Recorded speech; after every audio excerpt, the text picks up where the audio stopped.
The morning they left Winterfell, the sky was gray and heavy, like it knew something terrible was waiting in the south. Jon Snow stood beside his father in the courtyard, trying not to look like he didn't belong there. He was used to that feeling. Bastards were always a little outside the circle, close enough to see the warmth, never close enough to feel it fully. But that day was different. That day, he was riding south with Lord Eddard Stark himself. Catelyn Stark's eyes had been cold when she learned Jon would go. She hadn't argued loudly. She didn't need to. The silence in her face was sharper than any blade. Robb had gripped Jon's arm before they mounted their horses, whispering, "Write to me. And don't get yourself killed in the capital." Bran had still been unconscious from his fall, and Rickon was too young to understand why his brother was leaving. Arya, though, had smiled.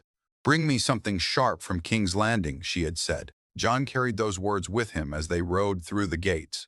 The north stretched behind him, cold, honest, simple. Ahead lay King's Landing, a place of gold and silk and smiling knives. The journey south took weeks. Jon rode close to his father, listening more than speaking.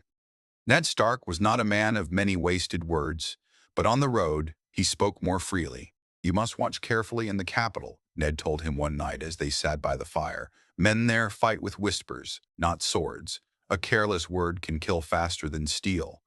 Jon nodded. "Will they treat me differently?" Ned looked at him for a long moment. "Yes.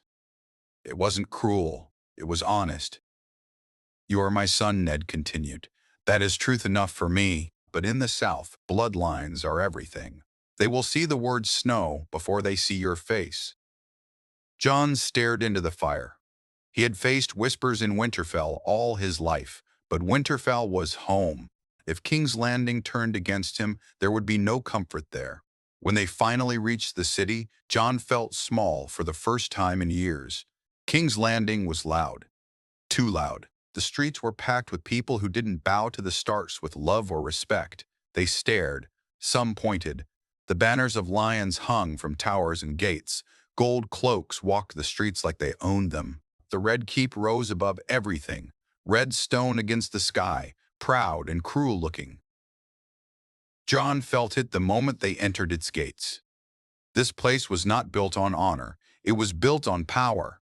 At court, he stood slightly behind his father as King Robert greeted Ned with booming laughter. The king was larger than Jon had imagined. Louder, too. But there was something tired in his eyes. "And this is the bastard?" Robert asked bluntly, staring at Jon like he was a horse being inspected. Jon felt the weight of the word in the air. "Bastard." "Yes, your grace," Ned said evenly. "My son." Robert grunted. "He has the Stark look." "Good. The capital could use more of that." It might have sounded like praise, but Jon could feel the smirks around the room. The queen watched him carefully. Her green eyes were sharp, measuring. Cersei Lannister smiled, but it did not reach her eyes.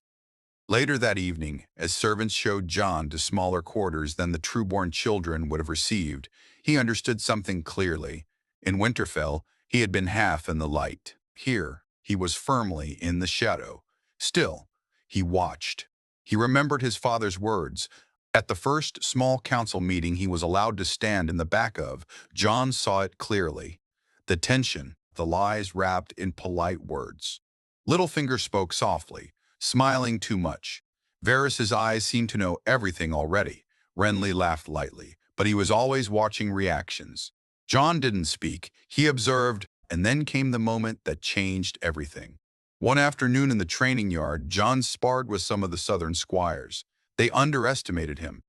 A northern bastard, they thought it would be easy sport.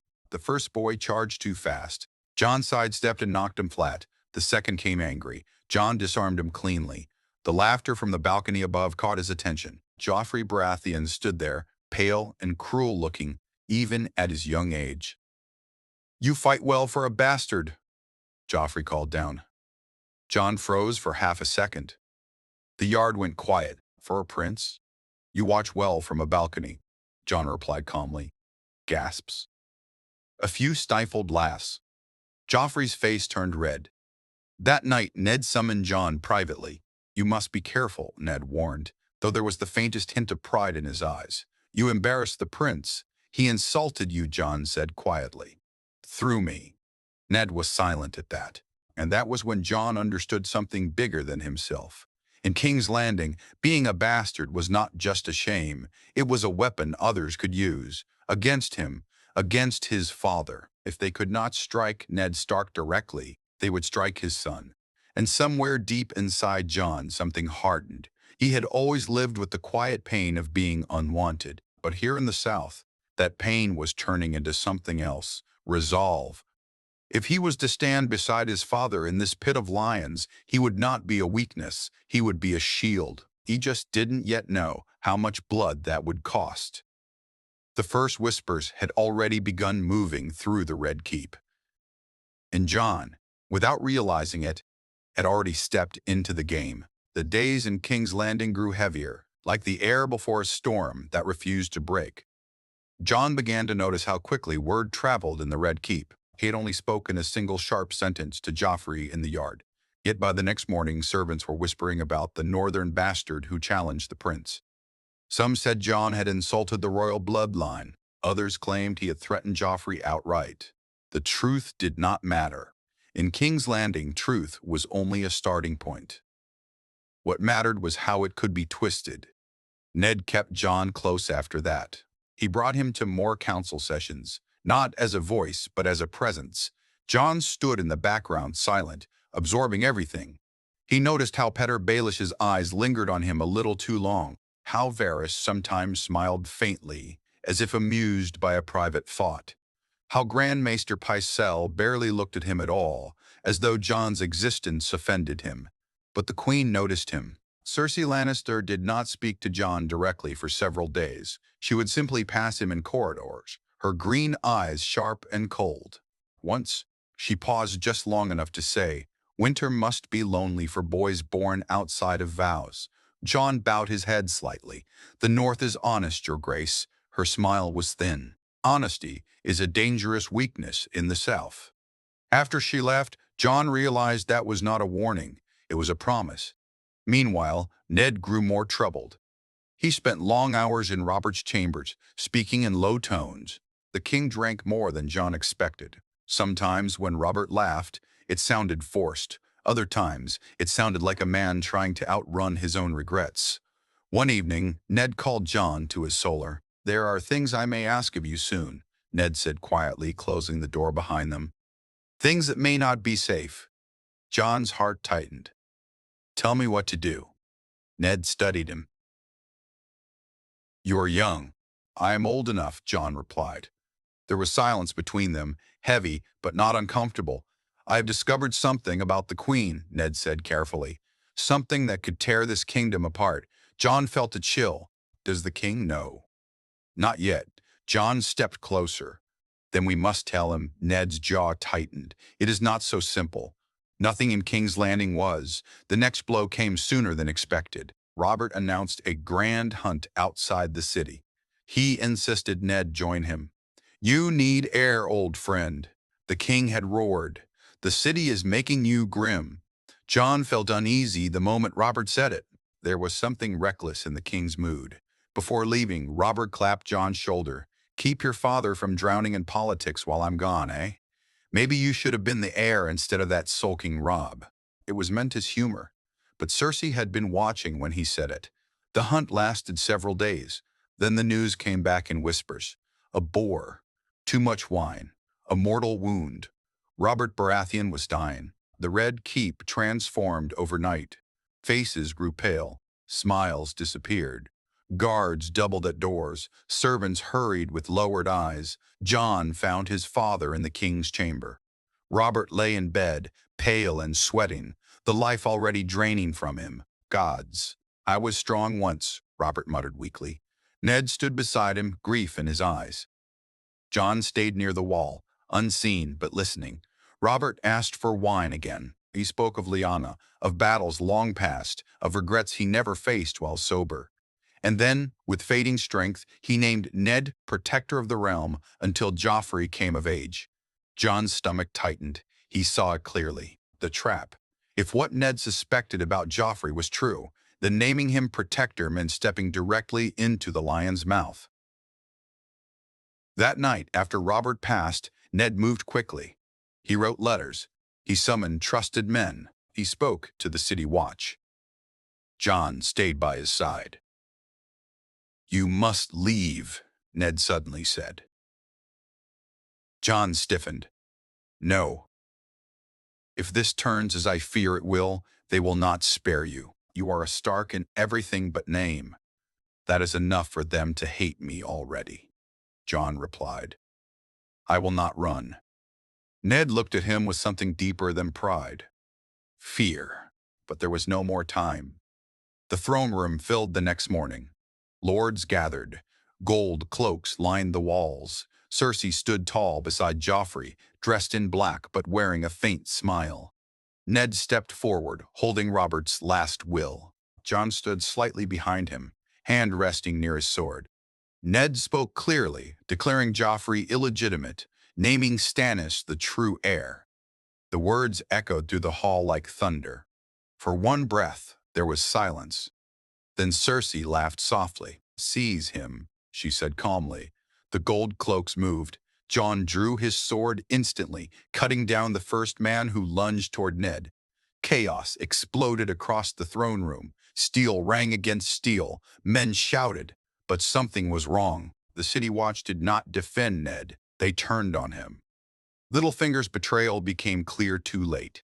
Jon fought like a cornered wolf. He cut down one guard, then another. Blood slicked the marble floor. He saw his father struggling, surrounded. "Jon," Ned shouted. That single word cut through the chaos. Jon tried to reach him, but more guards closed in. A heavy blow struck Jon from behind. He stumbled, barely staying upright. Another strike hit his ribs. He dropped to one knee. Across the room, he saw his father forced down, sword taken, hands bound. Their eyes met for a brief second. There was no anger there, no blame, only regret. Jon roared and tried to rise again, but the weight of armored men crushed him to the ground. His sword was kicked away. His hands were seized. "Alive," Cersei commanded coolly.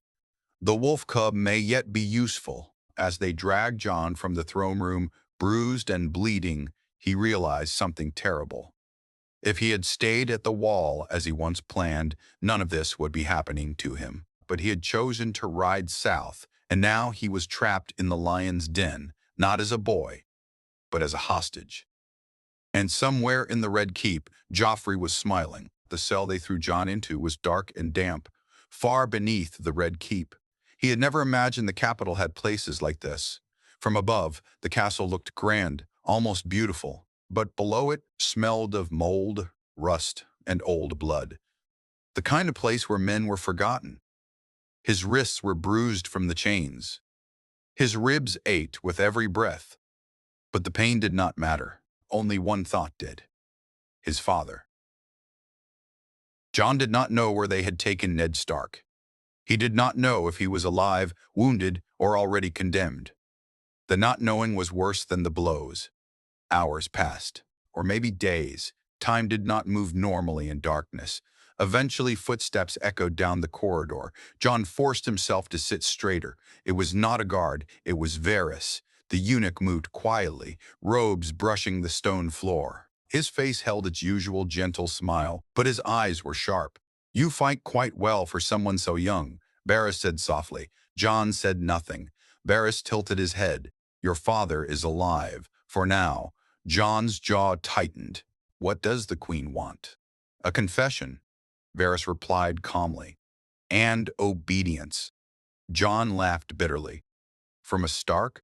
"From a father," Varys corrected. "That is different." The words hit hard.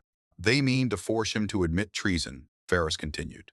"If he bends the knee to Joffrey, he may live. If he refuses," Varys did not finish the sentence. Jon stood despite the pain. "Then I must see him."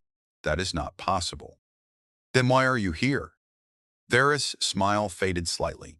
"Because you matter more than you realize." Jon frowned. "The court sees you as a bastard," Varys went on. "But I see something else. You are loyal. You are brave, and you are a threat. To who? Jon asked coldly. To those who prefer their enemies broken. Varys stepped closer. If your father confesses, you will both likely be sent to the wall. Quietly. Forgotten. If he refuses, well, the queen has less patience than the late king. Jon felt the walls closing in. If I convince him, Jon asked carefully, perhaps you both live. The door opened again. Two guards dragged Jon through winding corridors. He did not resist. He needed to see Ned. They brought him into a small chamber. His father looked older. In only days, Ned Stark had changed. His hair seemed grayer. His posture, though still proud, carried exhaustion. But when he saw Jon, something fierce returned to his eyes. Jon. They left them alone. Jon stepped forward quickly. Father, are you hurt? I'll live, Jon said. You? Ned gave a faint, tired smile. I have been worse. Silence settled between them. Jon didn't waste time. They want you to confess. Ned's eyes darkened. There is nothing to confess. If you refuse, they will kill you, Jon said bluntly. They may. And me, Jon pressed. Ned's face tightened. They will not let us both live if you defy them. Ned walked to the small window slit, staring out at nothing. I will not name that boy king, he said quietly. He is not Robert's son. Jon lowered his voice. I know. Do you? Jon hesitated. I heard enough. Ned turned back to him. Then you understand what is at stake. Yes, Jon said, but honor will not save you now. The words felt wrong in his mouth, almost shameful, but they were true. If you die, Jon continued, Robb will call the banners. The North will bleed. Sansa and Arya are still here. They will use them. This will not end cleanly. Ned stared at him. Jon took a breath. Sometimes, living is the braver choice. The words hung heavy. For a long moment, Ned said nothing. Then, softly, he asked, have they threatened you? Jon met his gaze without fear. They don't need to. That was answer enough. Ned closed his eyes briefly. When he opened them again, the stubborn fire had dimmed slightly. If I confess, Ned said slowly, you must promise me something. Anything. You will protect your sisters, no matter what. Jon's throat tightened. I swear it, and if we are sent to the wall, I will serve gladly beside you. Ned placed a hand on Jon's shoulder. You were never a weakness, Jon. The words nearly broke him. Footsteps returned. Their time was up. As Jon was dragged away, he looked back once more. Ned Stark stood tall again, even in chains. The next morning, the great sept of Baelor filled with people. Jon was not allowed near the front. He stood under heavy guard among the crowd, bruised but standing. He saw Sansa near the front, pale and trembling. Ned was brought forward in chains. He confessed. Every word sounded like poison. He named Joffrey the true king. He admitted to treason. The crowd murmured. Jon felt hollow. This was the price of survival. Then Joffrey stood, and Jon saw it. That cruel little smile. My mother wishes to let Lord Eddard take the black, Joffrey announced. Relief washed through Jon, but I am not so merciful. The world seemed to stop. Sir Island Payne stepped forward. Jon shouted. He fought against the guards holding him. No! Sansa screamed. Ned's eyes searched the crowd. For one brief second, they found Jon. There was no fear in them, only apology. The sword fell. And everything inside Jon Snow shattered. For a long moment after the sword fell, Jon heard nothing. Not the crowd, not Sansa's scream, not the guards shouting at him to stand still. All he could see was his father's body collapsing onto the stone, blood spreading dark and final beneath him. The world had ended in a single swing. Jon didn't remember breaking free, but suddenly he was moving. Rage carried him forward like a storm breaking loose. He shoved one guard hard enough to knock him off balance and reach for another man's sword. He never got close. 3 gold cloaks slammed into him at once. A fist struck his jaw, a boot crushed into his ribs, someone hit him in the back of the head, and the sky above King's Landing blurred. He fell to his knees beside strangers' boots in filth. Alive, someone barked. The queen wants him alive. Of course she did. They dragged him through the streets like an animal. People stared. Some whispered. Some laughed. A few looked uneasy. The bastard son, someone muttered. The wolf pup. Traitor's blood.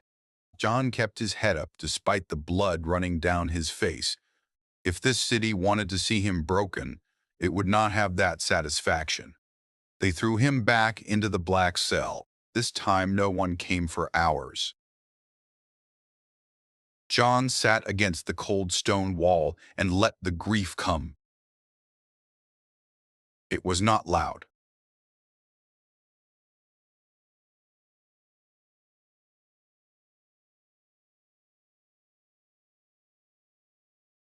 Pile. It was quiet and heavy, pressing down on his chest until breathing felt like drowning. He had convinced his father to confess. He had told him living was braver, and it had meant nothing. The South had no honor, no mercy, no promises, only power. By nightfall, footsteps returned. This time, it was not Varys, it was Cersei. The queen entered the cell without fear, two guards behind her. She did not flinch at the smell or the darkness. She wore black still, but there was no grief on her face. "You look like him when you're angry," she said calmly. Jon said nothing. "You fought hard today.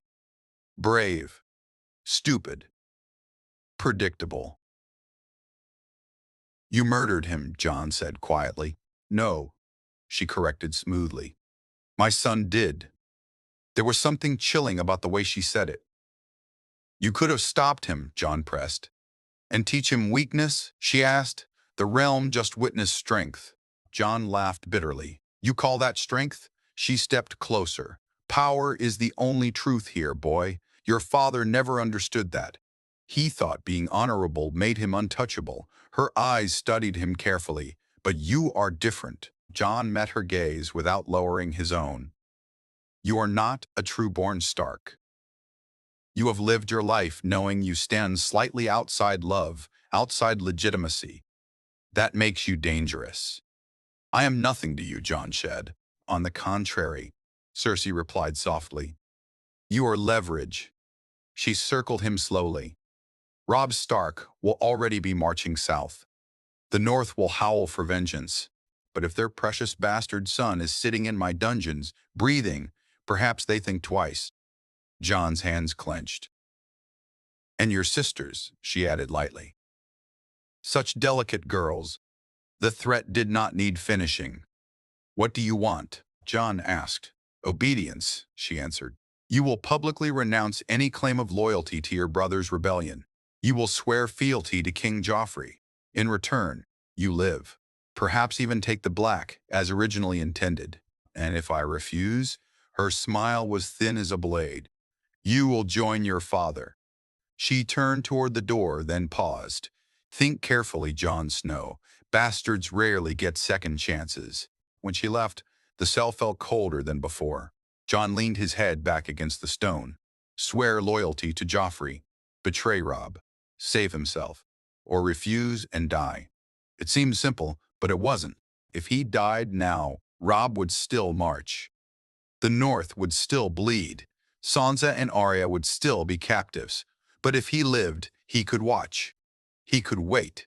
He could protect. For the first time in his life, Jon understood something ugly. Sometimes honor had to bend, so it wouldn't break completely. Days later, they brought him before the court again. This time, he was not allowed armor. No sword, just chains and a bruised face. The hall was full. Joffrey sat the throne, looking far too pleased with himself. Cersei watched quietly. Sansa stood nearby, eyes red from crying. When she saw Jon, something like hope flickered in her face. Jon stepped forward. "Jon Snow," the herald called. "Will you swear fealty to his grace, King Joffrey Baratheon, first of his name?" The silence stretched. Jon felt every eye in the hall on him. He thought of Winterfell, of Robb's laugh, of Arya's fierce grin, of Ned's steady voice, and of the sword falling. Slowly, deliberately, Jon knelt. Gasps rippled through the room. "I swear," he said clearly, forcing the words past the bitterness in his throat, "to serve the crown faithfully." Joffrey smirked. Cersei's eyes gleamed with quiet satisfaction, but as Jon lowered his head, something burned behind his calm expression. They thought he had bent. They thought he had broken. They did not understand the North. Wolves survived winter by waiting, and Jon Snow had just chosen to live. The moment Jon bent the knee, the court believed they had won. That was their first mistake. He was removed from chains that same day, though he was not free.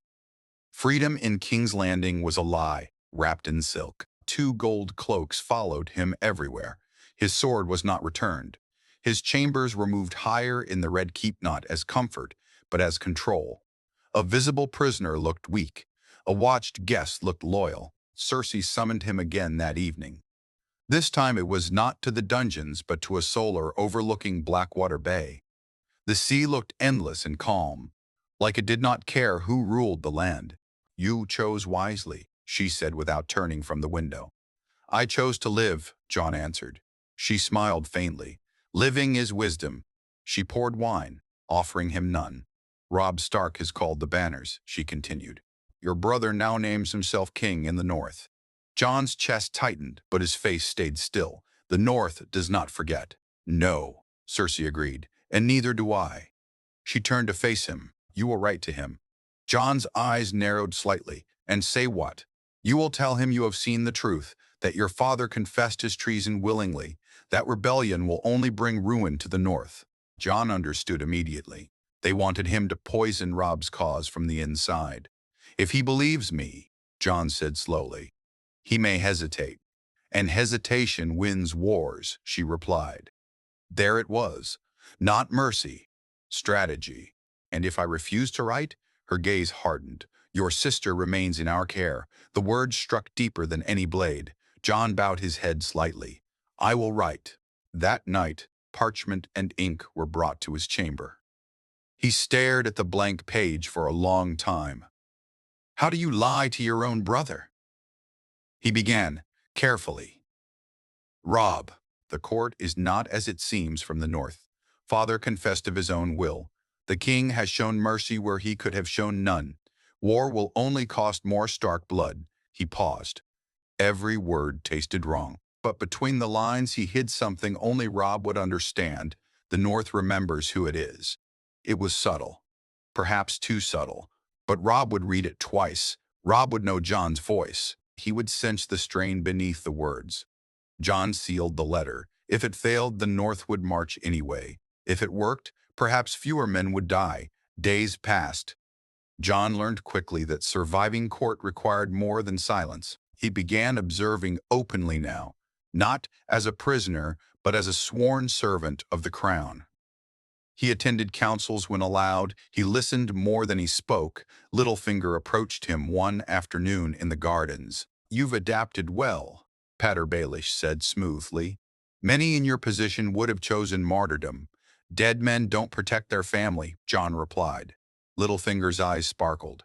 "Very true. Tell me, do you resent your brother? He is a king now." "You are not." Jon held his gaze. "I am exactly what I've always been."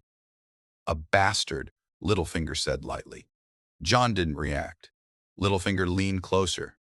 "Bastards, you see, are freer than true-born sons. You are not bound by inheritance. You can become anything. Or nothing," Jon said quietly. Baelish smiled. "That depends on how clever you are." Jon walked away without answering. He understood something important that day. The Lannisters used power openly. Littlefinger used chaos. Both were dangerous. Meanwhile, Joffrey's cruelty became more visible. One afternoon in the courtyard, Jon witnessed the young king forcing Sansa to look at their father's head mounted on the walls. Something inside Jon nearly snapped, but he did nothing. He forced himself to remain still, to remain controlled, because charging forward would help no one.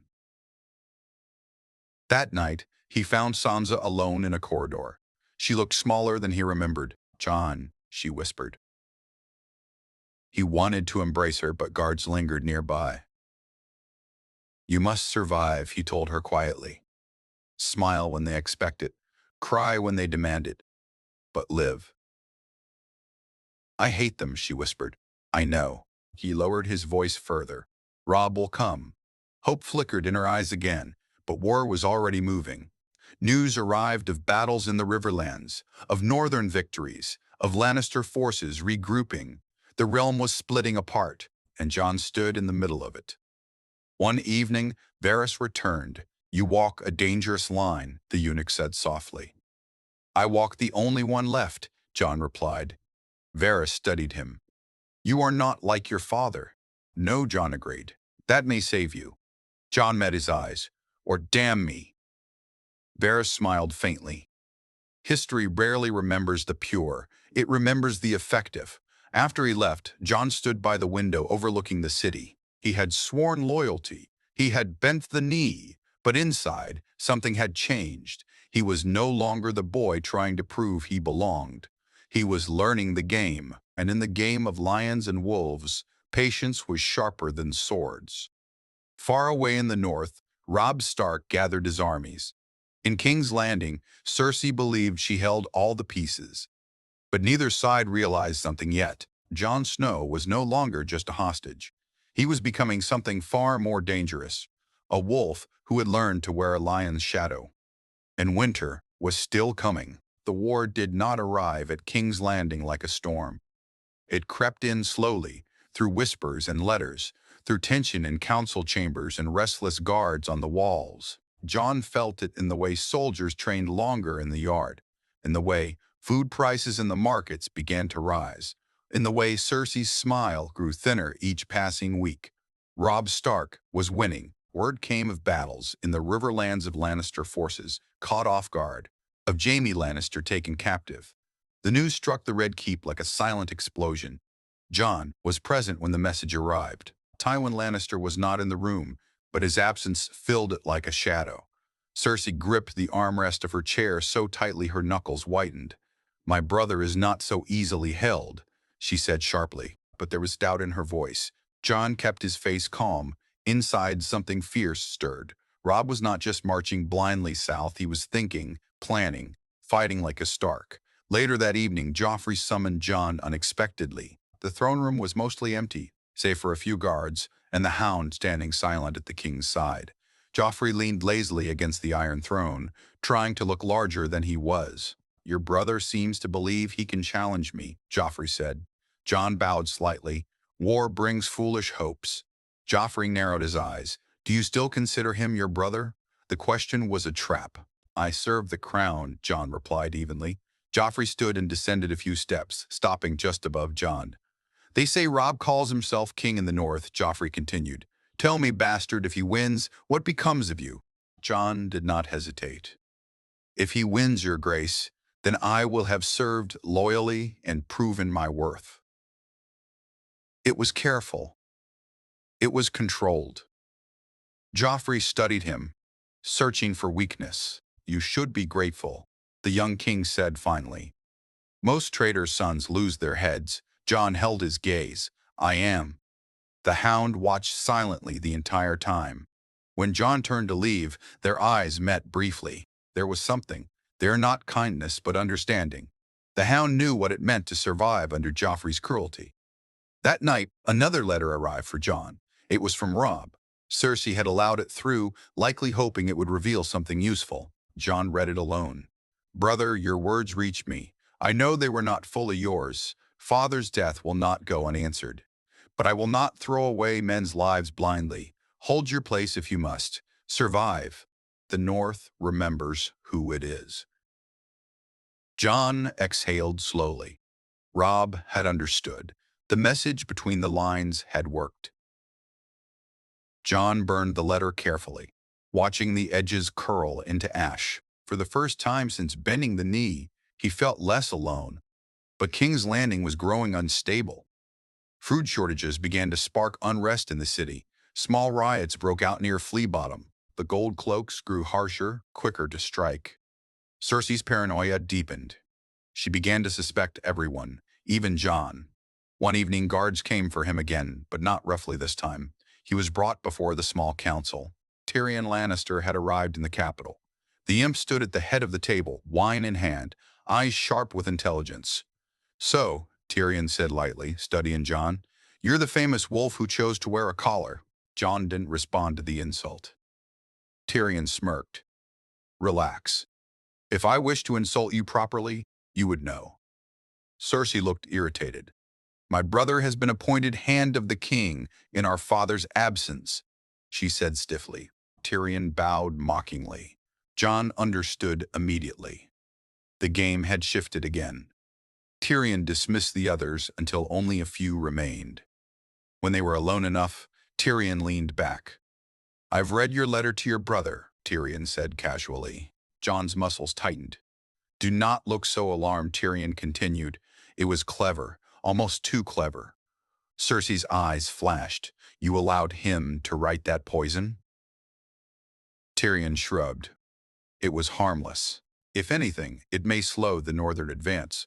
Jon stayed silent. Tyrion studied him longer. "You're not your father," Tyrion said quietly. "That's either a tragedy or a blessing." Jon met his gaze. "I am his son." "Yes," Tyrion agreed softly. "That is what makes you dangerous." After the meeting, Tyrion requested Jon walk with him along the battlements. "I don't particularly enjoy seeing children punished for their parents' politics," Tyrion said as they walked. "I am not a child," Jon replied. "No," Tyrion said, "you're not. They stopped overlooking Blackwater Bay." "If the Starks breach the city," Tyrion said carefully, "you will be torn apart by both sides. The Lannisters will see betrayal. The Northerners will see submission." "I know. So why stay?" Jon looked out at the dark water. "Because someone must protect my sisters."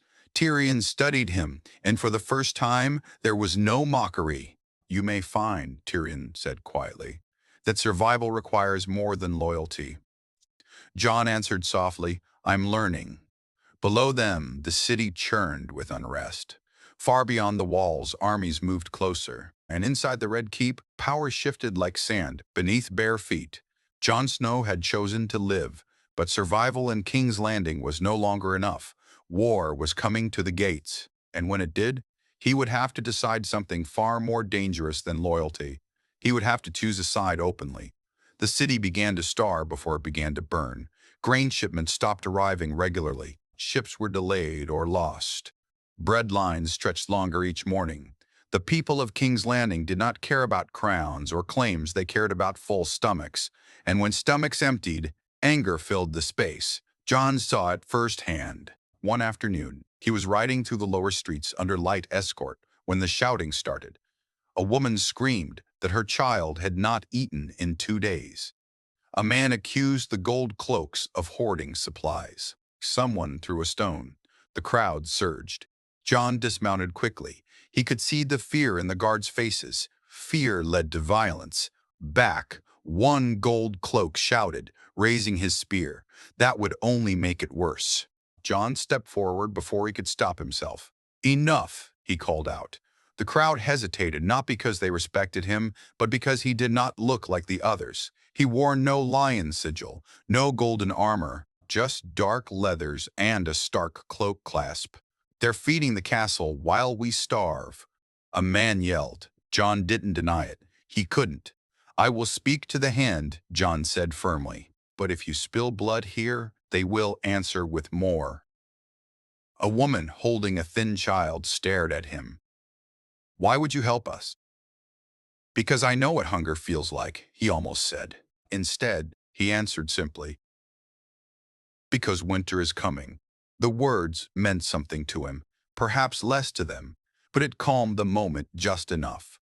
The guards pulled him away before the tension could reignite. That evening, he went straight to Tyrion. "The city is turning," Jon said bluntly. Tyrion sighed, rubbing his temple. "Yes, I've noticed the torches and screaming. They need food, or hope." "Food is easier," Tyrion replied dryly. Jon didn't smile. Tyrion studied him carefully. "You care about them. I care about what happens when they riot."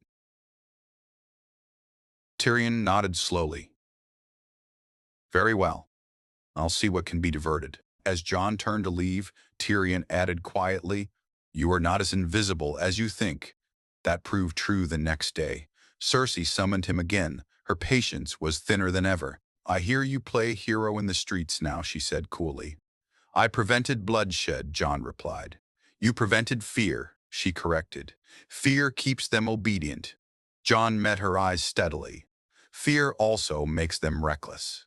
For a second it looked like she might slap him. Instead, she stepped closer. "You forget your place." "No," Jon said quietly. "I remember it clearly." Her gaze hardened. "You are alive because I allow it. And useful," he added. That made her pause. Before she could respond, a messenger burst into the room. "My queen Stannis Baratheon sails for Blackwater Bay. His fleet has been sighted." The words sucked the air from the chamber. Stannis, the rightful heir Ned had named. The man who would not bend. War had arrived. Within hours, the Red Keep shifted into full preparation. Soldiers rushed to the walls. Ships were readied. Wildfire rumors spread quietly among the guards. Jon found himself armed again. Not fully trusted, but necessary. Tyrion had insisted. "If the wolves are to defend this city," Tyrion had said dryly, "we might as well give them teeth." Jon strapped on his sword for the first time since his capture. It felt heavier than he remembered. On the battlements, the sea looked darker than usual. In the distance, sails appeared like a black forest growing from the water. Stannis's fleet. Beside Jon stood the Hound. "You ever fight in a real battle, boy?" Sandor Clegane asked. Jon nodded once. "Small ones." "This won't be small." Jon could feel it. The air was thick with something final. Below them, Tyrion directed preparations. Barrels were moved, archers positioned, the city gates reinforced, and somewhere inside the castle, Sansa was praying. The first ships entered the bay at dawn. The horns sounded, the city roared in fear. Flaming arrows streaked through the sky, ships collided, men screamed, then Jon saw it. The wildfire. Green fire erupted across the water, swallowing ships in unnatural flame. The explosion shook the walls beneath his feet. The sea itself seemed to burn. Men cheered in wild disbelief. But Stannis's forces did not break. Boats made it to shore. Ladders hit the walls. The real fight began. Jon swung his sword as the first attackers climbed up. Steel met steel. Blood sprayed across stone. The noise was overwhelming metal, fire, screams. He fought without thinking, training and instinct guiding him. A man lunged. Jon sidestepped and drove his blade through armor gaps. Another grabbed him from behind. He slammed his elbow back, breaking the man's nose before finishing him. This was not politics. This was survival. Beside him, the Hound fought like a monster, cutting through enemies with brutal efficiency. Then something shifted. The Hound froze. Below them, wildfire still burned bright green. Sandor's breathing grew ragged. "Fire," he muttered. Jon glanced at him. "Stay with me," Jon urged. But the Hound stepped back. "King can burn," Sandor growled. "City can burn." Sandor growled. "City can burn." And then he left.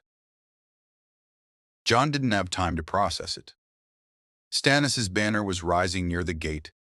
If the gate fell, the city fell. Jon made a choice in that instant. Not for lions, not for wolves. For survival. He grabbed a fallen shield and pushed toward the inner defense line, rallying men who were beginning to falter. "Hold," he shouted. "Hold the line!" Some listened because he fought beside them, others because they needed someone to follow. The battle raged for hours, and when night finally fell, Stannis' forces began to retreat. Reinforcements had arrived. Tywin Lannister's banners on the horizon. The city was saved, but the cost was written in blood across every street. Jon stood on the wall, exhausted, staring at the dark sea. He had defended the city that killed his father. He had fought against the man his father named rightful king. And yet, he had saved thousands inside those walls. For the first time since bending the knee, doubt crept in. Who was he becoming? Behind him, the bells rang in victory. But Jon Snow felt no triumph, only the weight of another choice that could not be undone. The city celebrated like it had not nearly burned to ash. Bells rang through the streets. Wine flowed freely in the Red Keep. Lords who had hidden during the battle now strutted like heroes. Songs were already being written about the lion's triumph and the boy king's courage. Jon watched it all with quiet distance. He had seen the fear on the walls, the desperation in the men's eyes, the way soldiers trembled after the fighting stopped. There was nothing glorious about what had happened. Thousands were dead. The Blackwater still smelled of smoke and burned flesh, yet inside the throne room Joffrey basked in applause. You see, the young king boasted loudly during the feast. The gods favor me. Traitors fall before true kings. Jon stood along the edge of the hall, dressed in dark Stark colors rather than Lannister red. It was allowed now after the battle. He was no longer just a hostage. He was useful, a fighter, a symbol. Cersei noticed the way some of the knights glanced at him with new respect. That made her uneasy.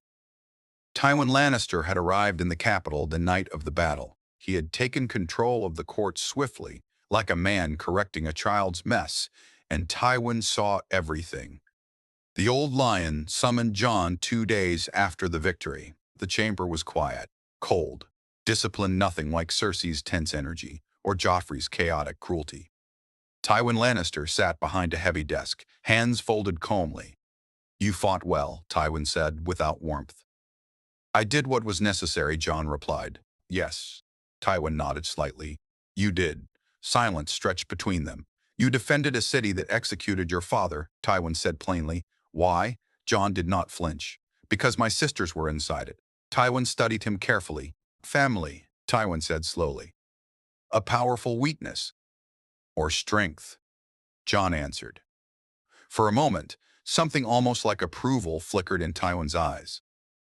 "You are not foolish," Tywin continued. "That makes you more dangerous than your father." Jon remained still. "Your brother remains at war," Tywin said. "He wins battles, but wars are not won by passion. They are won by endurance." "You believe he cannot endure?" Jon asked. Tywin allowed himself the faintest smile. "I believe the North bleeds as easily as anyone else." Then the real reason became clear. "You will ride north soon," Tywin said. Jon's heartbeat shifted slightly. "As what?" he asked carefully. "As a message." Tywin stood and walked closer. "You are proof that loyalty to the crown is rewarded. You are also proof that rebellion brings ruin. When the time is right, you will return to the North under our banner." Jon understood. They wanted him as a political weapon. A Stark who bent. A wolf who chose the lion. "If I refuse?" Jon asked. Tywin's voice did not change. "You won't." The confidence in that answer chilled him more than threats ever had. When Jon left the chamber, he realized something important. Cersei ruled with emotion. Joffrey ruled with cruelty, but Tywin ruled with inevitability. That evening, he sought out Tyrion. "They mean to send me north," Jon said quietly. Tyrion raised an eyebrow. "As diplomat or hostage?" "Both." Tyrion sighed. "Father wastes nothing, not even enemies." Jon looked out over the city again. "If I go north wearing their colors, Robb will never trust me." "Perhaps not," Tyrion agreed, "but perhaps he doesn't need to." Jon frowned. "You've learned to survive here," Tyrion said, "but survival is not the same as belonging. If you return north, you will no longer be fully Stark. If you stay, you will never be fully loyal." Jon gave a faint, bitter smile. "So I belong nowhere." Tyrion studied him carefully. "Welcome to politics." That night, Jon visited Sansa. She looked stronger than before, not happier, but steadier. Pain had sharpened her the same way it had sharpened him. "They say you're to leave," she said quietly. "Yes." She stepped closer. "Will you fight Robb?" The question hung heavy between them. "No," Jon answered truthfully, "but I may have to stand between him and worse." Sansa nodded slowly. "You've changed," she whispered.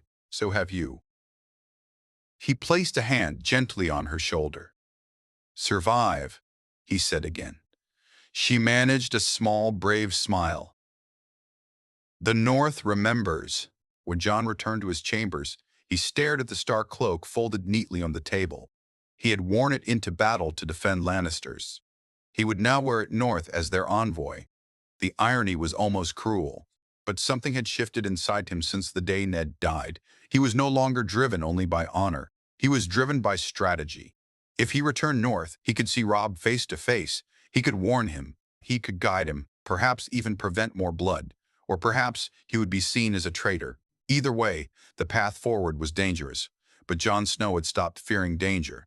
He feared uselessness more. Outside, King's Landing rebuilt itself from smoke and ash. Inside, Jon prepared to leave the lion's den. He had entered the South as a boy trying to prove he belonged. He would ride north as something else entirely, not a hostage. Not fully a Stark, not fully a Stark, not fully a servant of the crown, but something in between. And in war, those in between often shape the outcome more than kings.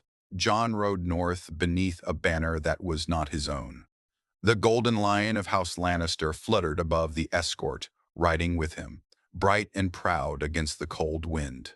Beneath it, Jon wore stark gray and white, the direwolf clasp fastened at his shoulder. It felt like wearing two skins at once. The road north was quieter than when he had first traveled south with Ned. Villages they passed wore scars of war-burned barns, empty fields, wary eyes watching from broken windows. The realm was bleeding, even far from the capital. The Lannister captain riding beside him, Sir Adam Marbrand, kept a careful but respectful distance. "You understand your position," Marbrand said one evening as they camped near the Trident. "I do," Jon replied. "You are to request parley, not provoke, not threaten. The hand believes bloodshed can still be minimized." Jon almost smiled at that. "Tywin Lannister believes in minimized losses," Jon said quietly. "Just not necessarily Lannister losses." Marbrand did not argue. Word traveled ahead of them. By the time they neared the northern encampment, Stark banners already lined the hills. Gray direwolves snapped in the wind. Spears glinted beneath a cloudy sky. Jon's heart tightened. Home. Or something like it. Robb's scouts met them first. When they recognized Jon, confusion spread across their faces. "He rides with lions," one muttered. Jon dismounted slowly, removing his gloves. "I come under truce," he called clearly.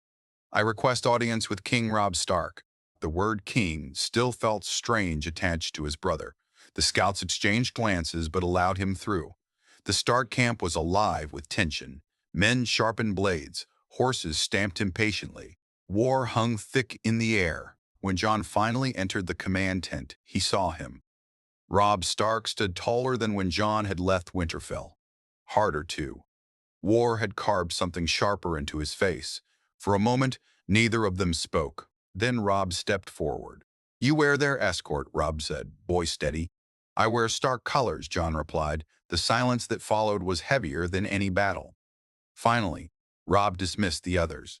They were alone. "You swore to Joffrey," Robb said bluntly. "Yes." "You defended King's Landing." "Yes." Robb's jaw tightened. "Father died because of them." "I know." The words came rough. Robb stepped closer. "Why are you here?" Jon took a breath. "To prevent more fathers from dying." Robb's anger flickered. "Speak plainly." Jon did. "Tywin means to grind this war down until the North breaks. He will not meet you in one glorious battle. He will starve you, divide you, turn allies." Robb watched him carefully. "They sent you as a warning," Robb said. "They sent me as leverage. And what are you really?" Jon met his brother's eyes. "I'm the only Stark who has seen the lion's den from the inside." That made Rob pause. Jon stepped closer. They believe you are winning, but they believe time favors them. Tywin thinks you are young and fueled by grief. Rob's voice dropped. And what do you think? I think you are brave, Jon said quietly. But bravery alone will not defeat him. Silence filled the tent. You bent the knee, Rob said finally. I bent so I could stand here now. That was the truth. Rob studied him for a long time. I should imprison you, Rob said. You could. You could be lying. I could. Another long pause, then Rob exhaled. But you're not. Jon felt something loosen in his chest. They will try to fracture your alliances, Jon continued. The phrase, the Boltons, anyone who feels slighted. Rob's expression darkened slightly at the mention of those names. Tywin doesn't fight for honor, Jon said. He fights for inevitability. Rob moved to the map laid across the table. And what would you suggest? Rob asked. Jon stepped beside him. Strike where he doesn't expect. Force him into movement. Don't let him control the pace. Rob nodded slowly. You speak like a commander now. Jon gave a faint, tired smile. Khan gave a faint, tired smile. King's Landing teaches quickly. Outside the tent, northern lords murmured about his presence. Some called him traitor. Others called him spy. None fully trusted him. That night, Jon walked through the camp alone. Men stared openly. Some nodded respectfully. Others looked away. He overheard whispers. He fought for the lions. He knelt. Bastard blood. Jon did not respond. He understood something now. Loyalty was no longer simple. When he returned to the command tent, Rob was waiting. I will not send you back in chains, Rob said quietly. Jon inclined his head. But you will not command either, Rob added. Not yet. That's fair. Rob studied him one last time. You've changed. So have you. Rob gave a faint, almost sad smile. The North remembers, Rob said. Yes, Jon replied, but it must also survive. Outside, wind moved through the banners like a warning. Jon Snow had returned north, but he was no longer just a wolf. He carried the lion's knowledge. And in the coming war, that knowledge would either save them or tear them apart from within. The northern camp never truly accepted him. They tolerated him. That was different. Jon felt it in the way conversations quieted when he walked past, in the way certain lords watched him too carefully. The Karstarks barely acknowledged him. The great Jon grunted but did not offer warmth. And Roose Bolton, Roose simply observed. That quiet, pale-eyed stare unsettled Jon more than open hostility ever could. Rob kept Jon close during councils, but not at the center. Close enough to listen, not close enough to command, which was wise. Trust, once cracked, did not mend easily. A week after Jon's arrival, news reached them that Tywin had shifted forces southward, reinforcing supply lines rather than seeking direct battle. He's fortifying, Rob said over the map, drawing us deeper. Jon nodded. He wants you stretched, Jon replied. Far from home, far from certainty. Edmure Tully argued for pressing advantage. The great Jon wanted a decisive clash. Jon remained silent until Rob looked to him directly. Well? Rob asked. Jon stepped forward. If you chase him exactly where he expects, he wins without fighting. If you retreat, morale suffers. The answer is neither. The lords waited. Strike something he values but cannot ignore, Jon continued. Not his pride. His alliances. Roose Bolton's voice slid in smoothly. And how would the bastard suggest we do that? The word was soft, almost polite. Jon met his eyes evenly. Tywin's strength lies in loyalty bought with gold and fear. Remove either, and cracks appear. And how do you propose we remove gold? Roose asked. Jon held his gaze. By forcing his allies to doubt they will survive him. Silence followed. Rob's expression shifted slightly. He understood the implication, divide before being divided. That night, Rob pulled Jon aside. You distrust Bolton, Rob said quietly. I distrust anyone who speaks softly during war, Jon answered. Rob almost smiled. You think he would betray us? I think Tywin would try to make it worth his while. Robb looked troubled. We cannot fight every battle with suspicion. No, Jon agreed, but we cannot ignore it either. Days later, Robb made a bold move. Instead of pushing toward Tywin's main force, he split part of his army west, targeting supply caravans and minor holdings loyal to the Lannisters. It was risky, but it worked. Whispers spread through the Riverlands that the Lannisters could not protect even their own, and with whispers came doubt. Jon felt a grim satisfaction. This was not reckless revenge. This was pressure, but war never allowed simple victories. A rider arrived breathless one evening. Theon Greyjoy had taken Winterfell. The words struck Jon harder than any blade. Winterfell. Their home. Robb's face went pale. "That's not possible," Robb said. But it was. Theon, once raised beside them like a brother, had turned. Jon felt a cold fury rise inside him. "I told you," he said quietly. Robb's voice cracked slightly. "He was family." "So were we," Jon replied. The camp erupted into chaos. Some urged immediate return north. Others argued that retreating would undo all gains. Jon pulled Robb aside again. "If you abandon this front entirely, Tywin regains control," Jon said. "But Winterfell," Robb began. "I know what it means." Jon cut in, voice tight. "But Theon has a small force. He cannot hold it long. He wants a symbol." Robb paced. Jon forced himself to stay steady. "If you split too thin, we lose everything. Send a fast, disciplined force north under a trusted banner." Robb stopped pacing. "Whom do you trust?" Robb asked quietly. Jon hesitated. Names passed through his mind. Stark, too angry. Bolton? No, great Jon. Loyal but too visible. Not Bolton, Jon said firmly. Robb nodded slowly. "I'll send men under Sir Roderick Cassell's remaining contacts," Robb decided. Discreet. Swift.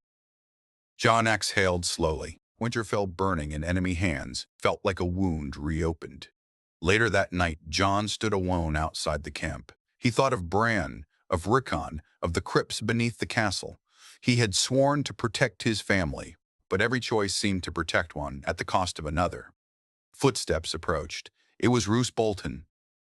"The war grows complicated," Bolton said mildly. "It was always complicated," Jon replied. Bolton studied him. "You speak as though you understand lions better than wolves. I understand survival." Bolton's pale eyes narrowed slightly. "And which are you, Jon Snow? Wolf or lion?" Jon met his gaze without blinking. "I'm the one who's still standing." For a fraction of a second, something unreadable passed across Bolton's face. Then he inclined his head and walked away. Jon watched him disappear into the darkness. He felt it clearly now. The greatest threat might not be the lion across the field. It might be the wolf standing beside them. And somewhere far away, Winterfell waited. Broken. The news about Winterfell did not fade with time. It grew heavier. Every fire in the northern camp seemed dimmer after that. Men still sharpened swords. They still laughed around ale. But something sacred had been touched. Something violated. Winterfell was not just a castle. It was memory. It was identity. And now it was in Greyjoy hands. Jon felt it like a personal failure. If he had never gone south, if he had taken the black, if he had stayed near Bran and Rickon, but war did not allow space for what-ifs. Robb's decision to send a swift northern force instead of abandoning the Riverlands proved wise at first. Reports came back that Theon's hold on Winterfell was unstable. The northern houses were furious. The Ironborn were scattered. But then darker whispers followed. Bolton men were seen moving strangely. Letters were delayed. Alliances shifted quietly. Jon felt it before he could prove it. Something was rotting from within. One evening, Robb received word that Sir Roderick's force had been ambushed near Winterfell, not by Ironborn, by men wearing flayed man banners. Robb's face hardened. "Bolton?" he asked quietly. The messenger nodded. The tent fell silent. Jon felt the truth settle like ice in his veins. Roose Bolton had not merely advised caution. He had been positioning himself. "He's cutting us in half," Jon said. Robb's hand tightened into a fist. "I trusted him." Jon stepped closer. "He wants you weakened, isolated, and desperate." "And why would he risk that?" Robb asked. "Because Tywin would reward him," Jon answered bluntly. The betrayal was no longer suspicion, it was fact. That night, Robb summoned his closest allies. Plans shifted rapidly. Orders were rewritten. But even as they reacted, Jon knew something painful. They were already behind. Bolton had chosen his moment carefully. Days later, more devastating news came. Winterfell had burned. Bran and Rickon were reported dead. Jon did not breathe for several seconds. Dead. The word echoed hollow inside him. Robb staggered slightly when he heard it. For a long moment he said nothing at all. Then he dismissed everyone except Jon. They were children, Robb said quietly. Jon felt his chest tighten so hard it hurt. They were Stark, Jon answered. But it did not comfort either of them. Robb sank into a chair, looking younger than he had since this war began. I should have gone back, he whispered. If you had, Bolton would have struck elsewhere, Jon said. Or Tywin would have. Robb's voice cracked slightly. I failed them. Jon knelt in front of him. We are still here, Jon said firmly. We are still fighting. But the war had changed. It was no longer just about avenging Ned. It was about survival against enemies who did not play by rules at all. Within weeks, word arrived that Bolton had openly aligned with the Lannisters. The betrayal was complete. Men whispered in fury around the campfires. Some wanted immediate vengeance. Others feared being surrounded. Jon stood beside Robb as the reality settled. We can't win a prolonged war now, Robb said quietly. Not divided like this? Jon nodded. Then we don't fight it prolonged. Robb looked at him. What are you suggesting? Jon's voice was steady. Strike where it hurts most. Not Tywin's armies. His certainty. Robb frowned. Tywin believes he has already won, Jon continued. He thinks Bolton ensures your collapse, that you'll either fall in battle or bleed slowly. Robb studied him. So we do something unpredictable. Silence filled the tent. Jon stepped closer to the map. Not a battle, he said. A blow. Robb's eyes sharpened slightly. You're talking about assassination. Jon did not deny it. Remove Tywin, Jon said quietly, and the lions lose their spine. The suggestion hung in the air like a drawn blade. It's dangerous, Robb said. So was waiting, Jon replied. Robb paced slowly. If it fails, we are no worse than we are now, Jon said. That was the harsh truth. The North was fractured. Winterfell burned. Bolton had turned. Honor had not saved them. Perhaps precision would. Robb stopped pacing. Who would do it? He asked. Jon met his eyes. I would. The words felt inevitable. Robb's expression shifted immediately. No, I know the Red Keep, Jon pressed. I know its guards, its rhythms, its secrets. You would not return as envoy this time, Robb said. No, Jon agreed. I would return as a ghost. Robb stepped forward, gripping Jon's shoulder. You've already given too much. Jon shook his head. I swore to protect this family. You can't protect us if you're dead. Jon held his gaze. If Tywin lives, more of us die. The silence between them stretched long and painful. Finally, Robb released him. I won't order it, Robb said quietly. You don't have to, Jon replied. Outside the tent, the wind howled through Stark banners. Jon Snow had gone south once as a son. He had returned north as a strategist. Now he would go back again, not as hostage, not as envoy, but as something far more dangerous. A wolf stepping willingly back into the lion's den. And this time, he would not be wearing a collar. Jon left before dawn. No banners. No escort. Only a small group of hand-picked riders who would part ways before reaching the main roads. Even among Stark men, only a few knew the truth. To the rest, Jon Snow was riding to seek new alliances. That was safer. The closer he rode to King's Landing, the quieter he became. The land looked the same as before: fields, rivers, scattered villages. But something inside him had shifted. The first time he rode south, he had followed his father. The second time he had worn chains. Now he rode with purpose. Tywin Lannister was not a man who left many openings, but he had one weakness: predictability. Tywin believed in control, in order, in measured responses. He did not expect recklessness.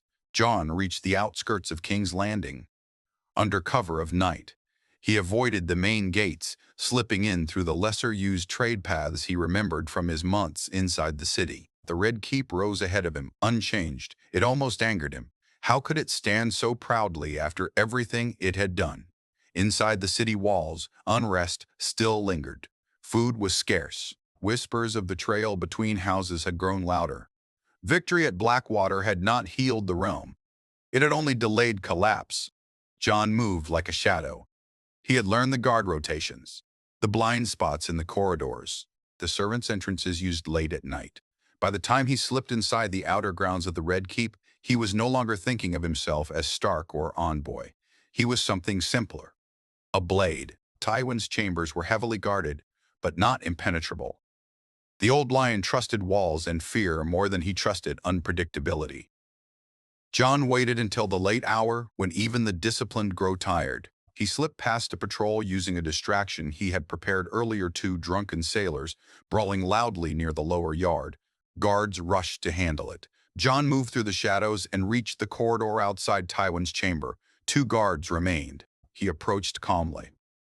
"Message from the north," he said quietly, hood shadowing his face. The guards frowned. There was no notice. Jon moved before the sentence finished. One quick strike to the throat, a silent chokehold on the second before he could shout. They fell without noise. Jon stood still for a moment, heart steady. Then he entered. Tywin Lannister was awake. Of course he was. The old lion sat behind his desk, candlelight casting long shadows across his stern face. "I wondered when you would return," Tywin said calmly. Jon did not lower his blade. "You knew," Jon said. "I suspected," Tywin replied. "You are too practical to fade quietly." There was no fear in his voice. "Your brother grows desperate," Tywin continued. "Winterfell burns. Bolton stands with us. The North fractures." "You arranged it," Jon said. "I allowed inevitability," Tywin corrected. Jon stepped closer.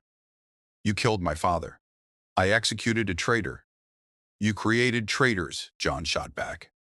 Tywin studied him carefully. "You could have been something," Tywin said. "I might have found use for you long term." Jon almost laughed. "I was never yours to use."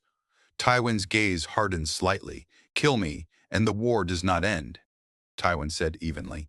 "Another will take my place. Perhaps worse." "Maybe," Jon replied. He thought of Bran, of Rickon, of Winterfell in flames. "But you won't." Tywin's eyes flickered. For the first time, there was the smallest crack in certainty. "You misunderstand power," Tywin said quietly. "No," Jon answered. "I finally understood it. Power wasn't crowns, it wasn't thrones, it was removing the pillar others leaned on." Without another word, Jon stepped forward and drove the blade into Tywin Lannister's chest. The old lion did not scream. He simply looked surprised, as if inevitability had finally betrayed him. Tywin fell backward slowly, knocking over the candle. Wax spilled across parchment as his blood spread dark and final. Jon stepped back, breathing steady. There was no triumph, only completion. The Red Keep would erupt in chaos soon. Cersei would rage, Joffrey would panic, Bolton would scramble, and Robb would finally face enemies no longer guided by a single calculating mind. Jon slipped back into the corridors before alarms rang. The city was still asleep, but by sunrise, the realm would shake. He did not ride north immediately. Instead, he vanished into the countryside for several days, letting confusion spread. Let blame fracture the Lannisters internally. When word reached the north that Tywin Lannister was dead, the impact was immediate. Bolton's confidence wavered. Alliances shifted. The war did not end overnight, but the spine had been broken. Weeks later, Jon returned to Robb's camp. No escort, no banner. Robb saw him approaching and understood before a word was spoken. "It's done," Jon said simply. Robb studied him. You've crossed a line. Yes. Robb nodded slowly. So have they. The wind carried the Stark banners high above them. The North was still wounded. Winterfell still wounded. Winterfell still burned in memory. But the game had changed. Jon Snow had ridden south with Ned as a boy who wanted belonging. He had bent the knee to survive. He had learned the lion's ways, and in the end he had chosen neither pure honor nor blind vengeance. He had chosen survival for his family. The realm would call him traitor. Some would call him traitor. But in the north, beneath gray skies and cold winds, one truth remained. The wolf that learns from the lion does not become a lion. It becomes something far more dangerous. And winter was still coming.